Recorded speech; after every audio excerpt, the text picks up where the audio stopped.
राधे राधे। जय श्री कृष्ण। स्वागत है आपका अपने चैनल पर।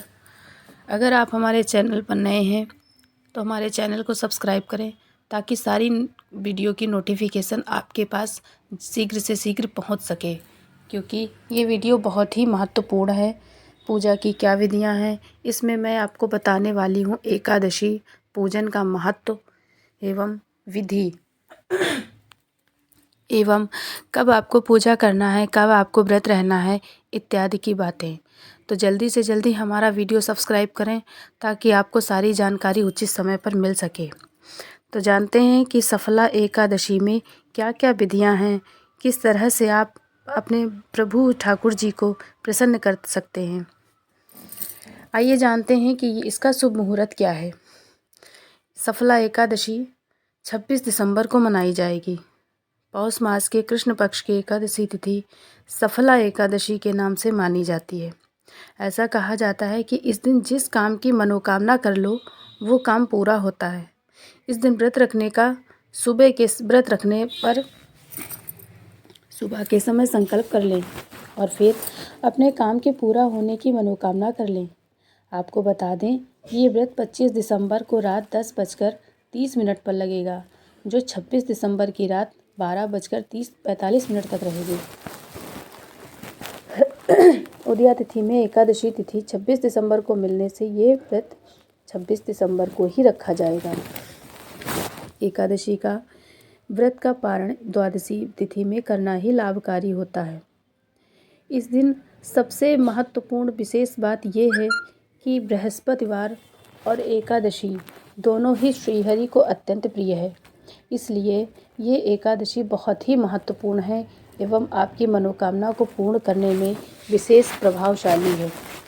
तो आइए जानते हैं कि कैसे आप इस व्रत को करेंगे। इस प्रकार ये वर्ष की अंतिम एकादशी है और दिसंबर माह की भी अंतिम एकादशी है, तो इसलिए इसका विशेष महत्व है। गुरुवार और एकादशी दोनों के संयोग से ये और महत्वपूर्ण हो जाती है। इस व्रत को रखने से आपकी सभी मनोकामनाएं पूर्ण होंगी। इसका व्रत करने के उपरांत कथा का विशेष महत्व है। बिना कथा के इस व्रत की पूर्णाहुति नहीं होती। तो आइए सुनते हैं एकादशी व्रत की कथा। सफला एकादशी व्रत की कथा के अनुसार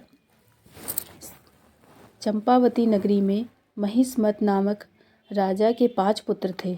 इनमें से सबसे बड़ा पुत्र चरित्रहीन था और देवताओं का अपमान करता था। वो मांस का सेवन करता था। उसमें कई दोष थे, जिसके कारण राजा और उसके भाइयों ने उसका नाम लुम्भक रखा।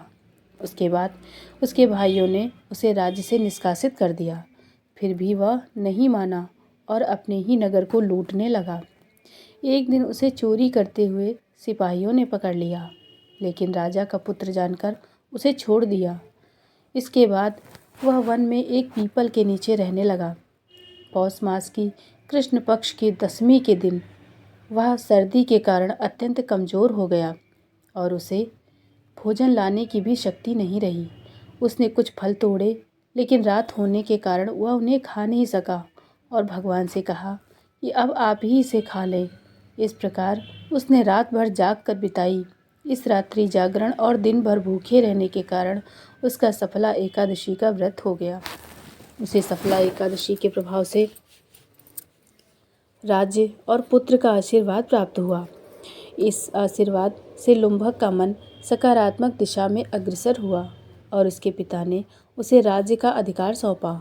उसे मनोज्ञ नामक पुत्र प्राप्त हुआ, जिसे बाद में राज्य की जिम्मेदारी देकर लुम्भक स्वयं विष्णु की भक्ति में लीन होकर मोक्ष प्राप्त करने में सफल रहा। एकादशी की इतनी बड़ी महिमा है कि एक चरित्रहीन से व्यक्ति चरित्रवान बन सकता है, अर्थात उसकी सभी मनोकामनाएं पूर्ण हो सकती हैं। तो आपको वीडियो अच्छा लगा हो तो लाइक सब्सक्राइब ज़रूर कर दें। राधे राधे। जय श्री कृष्ण।